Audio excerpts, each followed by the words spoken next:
En un estadio de Atlanta, en julio de 2026, un hombre de 60 años se paró frente a decenas de periodistas del mundo entero. Le habían preguntado por fútbol, por Messi, por el partido más importante de su carrera. Y durante 5 minutos no habló de fútbol. Hossam Hassan, el entrenador de Egipto, dijo una frase que recorrió el planeta. Si alguien nunca ha sentido el sufrimiento del pueblo palestino, es porque ha perdido una parte de su humanidad. Los periodistas, que habían venido a cubrir un partido de octavos de final, terminaron aplaudiendo.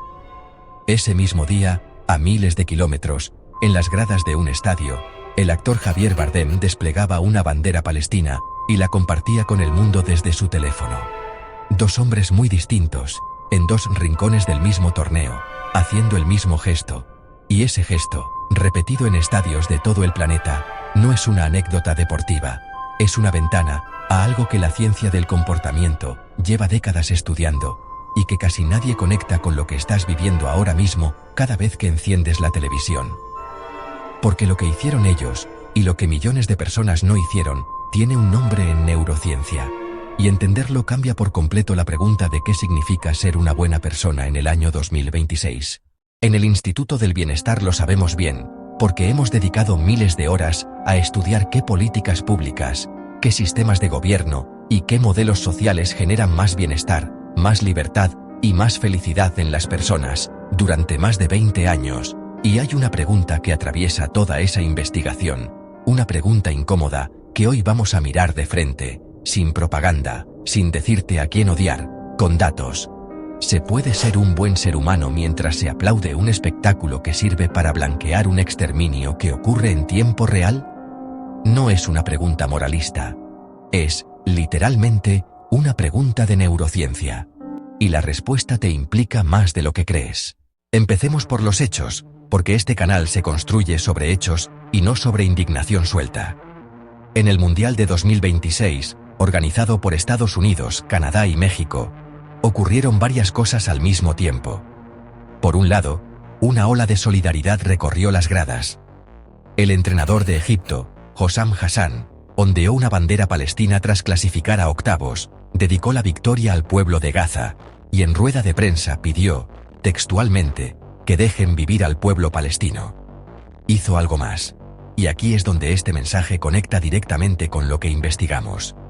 Dijo que cuando la gente habla de derechos humanos, de derechos de los animales y de justicia, también debería hablar de los civiles palestinos.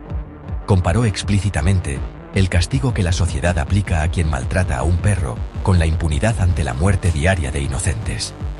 Un entrenador de fútbol, en el escenario más comercial del planeta, articuló el principio de no daño a los seres que sufren mejor que la mayoría de los discursos políticos que escucharás este año. Y no estuvo solo. Un jugador de Marruecos alzó la bandera palestina tras vencer a Canadá. Aficionados de Turquía, Francia, Brasil, Bosnia e Irán la desplegaron en estadios de todo el país anfitrión. Javier Bardem la sacó en la grada durante el España-Austria y publicó la imagen. Fueron, en el fondo, unos pocos entre millones. Pero fueron los que se negaron a que la tragedia desapareciera de la conversación. Y por otro lado, en ese mismo mundial ocurría lo contrario. En diciembre de 2025, en el sorteo del torneo, el presidente de la FIFA, Gianni Infantino, le entregó al presidente de Estados Unidos, Donald Trump, un inédito premio de la paz de la FIFA, un premio cuyos criterios nunca fueron explicados públicamente. 72 horas después, una organización británica de derechos humanos, Fair Square, presentó una denuncia formal alegando que ese galardón violaba el artículo 15 del Código Ético de la FIFA, el que obliga a la neutralidad política. En junio de 2026, la Federación Noruega de Fútbol y su presidenta Lise Klaveness se convirtió en la única de las 211 federaciones del mundo en respaldar formalmente esa denuncia. En julio, 50 eurodiputados de 13 países exigieron que se investigara. Y en pleno torneo, Trump llamó por teléfono a Infantino para pedir que se levantara la sanción a un jugador de su selección, y la FIFA lo hizo, provocando el asombro de las federaciones de Bélgica y Alemania. Dos mundos, la misma cancha. Uno usaba el fútbol para señalar el sufrimiento, el otro para alabar la imagen del poder. Aquí es donde tengo que detenerme y ser honesto contigo. porque este canal no funciona si te doy solo la mitad de la historia. Los defensores de que el deporte y la política deben permanecer separados tienen un argumento real y merece ser escuchado. Dicen que el fútbol es uno de los pocos espacios donde la humanidad se reúne sin importar bandera, religión o ideología, que convertir cada partido en un campo de batalla política destruye ese último terreno común, y que castigar a jugadores individuales por las decisiones de sus gobiernos es injusto, porque un futbolista de 22 años no eligió las políticas de su estado. Ese argumento no es estúpido. De hecho, los propios expertos de la ONU que pidieron suspender a la selección israelí aclararon que el boicot debía dirigirse al Estado, no a los jugadores individuales. Incluso el propio Bardem, tras el revuelo, apareció en el siguiente partido con la camiseta de la selección española y explicó que en una España de colores vivos caben todos. Un recordatorio de que solidarizarse con Gaza y querer a tu propio equipo no son cosas incompatibles. La cuestión, y esto es lo que los datos muestran, no es si el deporte debe ser político. La cuestión es que el deporte ya es político, siempre lo ha sido, y el único debate real es a favor de quién. Cuando Rusia invadió Ucrania en 2022, quedó excluida de las competiciones europeas en cuestión de días. La pregunta incómoda no es por qué se politiza el fútbol, es por qué se politiza para unos casos y no para otros. Eso no es opinión. Es el doble rasero que las propias federaciones europeas están denunciando por escrito. Y ahora vamos a lo que de verdad importa, lo que nadie en YouTube está conectando, y que es la razón de existir de este canal. Porque tú puedes estar pensando, vale, es un problema geopolítico lejano, ¿a mí qué me afecta? Te afecta en el sitio más íntimo que tienes, que es tu propio cerebro. La neurociencia del comportamiento moral ha demostrado algo perturbador. El psicólogo Albert Bandura describió un mecanismo que llamó desconexión moral. El conjunto de trucos mentales que nos permiten seguir considerándonos buenas personas mientras toleramos o participamos indirectamente en el sufrimiento de otros. No somos monstruos. Somos algo más incómodo. Somos expertos en apagar selectivamente nuestra propia conciencia. Y los estudios de neuroimagen lo confirman de forma escalofriante. Cuando a un ser humano se le presenta a otro grupo humano descrito en términos deshumanizantes, o simplemente lejano y abstracto, las áreas del cerebro asociadas a la empatía y a la preocupación moral muestran menos activación. Menos, literalmente. El sufrimiento que no vemos con rostro concreto, el que llega como cifra, como titular, como nombre de un territorio lejano, activa mucho menos nuestra maquinaria empática que el sufrimiento de un perro que vemos herido en la calle. Por eso la frase del entrenador de Egipto es tan brillante desde el punto de vista neurocientífico. Al comparar la muerte de inocentes con el maltrato a un perro, no estaba exagerando. Estaba señalando exactamente la avería. Nos duele más lo cercano y con cara que lo masivo y abstracto, aunque lo masivo y abstracto sea infinitamente más grave.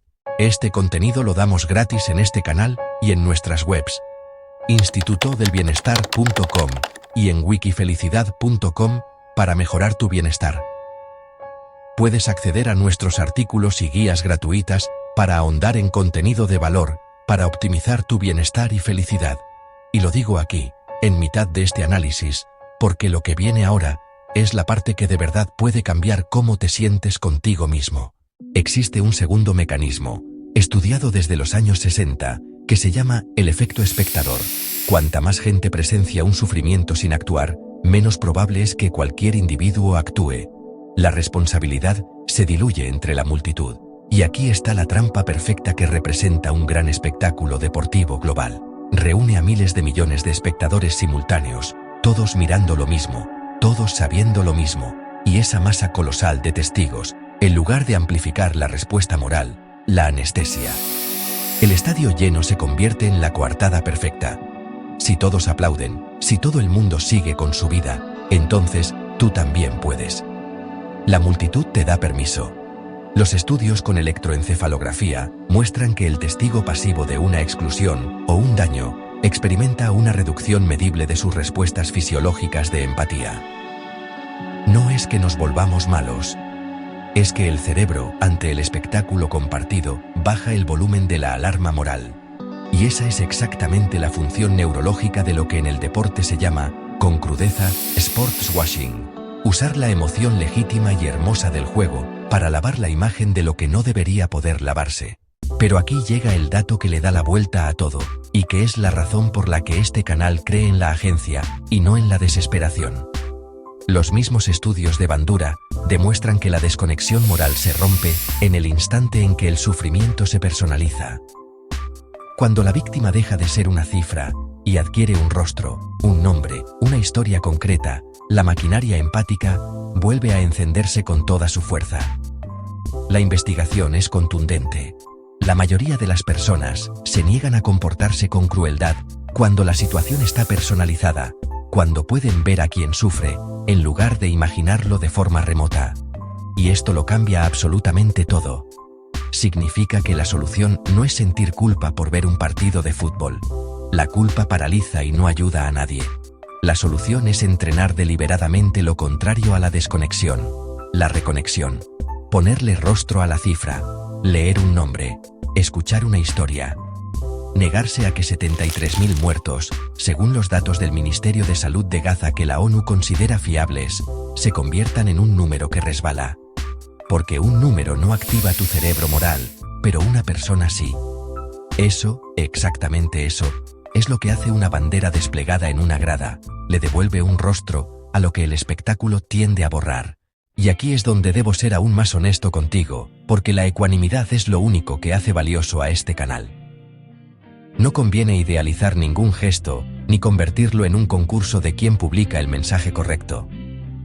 El propio Marruecos, cuyos jugadores ondearon con razón la bandera palestina, mantiene desde hace décadas una ocupación cuestionada sobre el Sáhara Occidental, un territorio que la ONU considera pendiente de descolonización. La coherencia total es rara, y señalar el sufrimiento ajeno mientras se ignora el propio también es una forma de desconexión. Por eso el punto de este vídeo no es repartir carnés de buena persona, es entender el mecanismo. La neurociencia no premia al que grita más fuerte en redes ni al que saca la bandera más grande. Premia al que mantiene encendida su empatía y la traduce en conducta sostenida y coherente. Hossam Hassan no publicó solo un tuit. Se plantó en una rueda de prensa, sabiendo que podía costarle una sanción de la FIFA, y habló.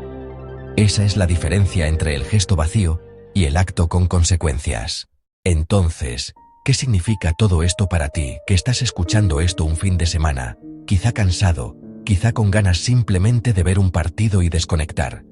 Significa que no tienes que elegir entre ser un monstruo insensible o un activista a tiempo completo. Esa es una falsa dicotomía. Puedes ver el fútbol. El problema nunca fue el juego, que es una de las cosas más hermosas que ha inventado la humanidad. El problema es permitir que el juego apague la parte de ti, que sabe distinguir lo tolerable de lo intolerable. La ciudadanía consciente en 2026 no consiste en dejar de vivir. Consiste en no dejar que te anestesien mientras vives. Consiste en algo tan pequeño y tan enorme como negarte a que una cifra reemplace a una persona en tu cabeza. En informarte de fuentes serias y no de propaganda de ningún bando. En compartir información verificada en lugar de indignación vacía. En recordar, cada vez que un espectáculo global te pida aplaudir junto a los poderosos que lo patrocinan, que aplaudir nunca es un acto neutral. Y en votar, conversar y actuar con esa coherencia, que es el único poder real que tiene un ciudadano. En el Instituto del Bienestar sabemos que puedes conseguirlo. Premiate por hacerlo. Y consúltanos tus dudas en los comentarios, porque estamos para ayudarte. Suscríbete y comparte este video a quien le pueda ser útil con su proceso. Ahora haz clic en el video de la pantalla para seguir aprendiendo cómo recuperar tu poder y control, para disfrutar la vida sin anestesias. Porque al final, lo que la ciencia nos enseña es sencillo y difícil a la vez. No se puede ser plenamente un buen ser humano mientras se entrena al cerebro para no sentir. La empatía no es una emoción que se tiene o no se tiene. Es un músculo que se apaga con la costumbre y se enciende con la atención. Y la decisión de mantenerlo encendido, incluso cuando el mundo entero mira hacia otro lado y aplaude, es quizá el acto más silencioso y más revolucionario de ciudadanía que existe.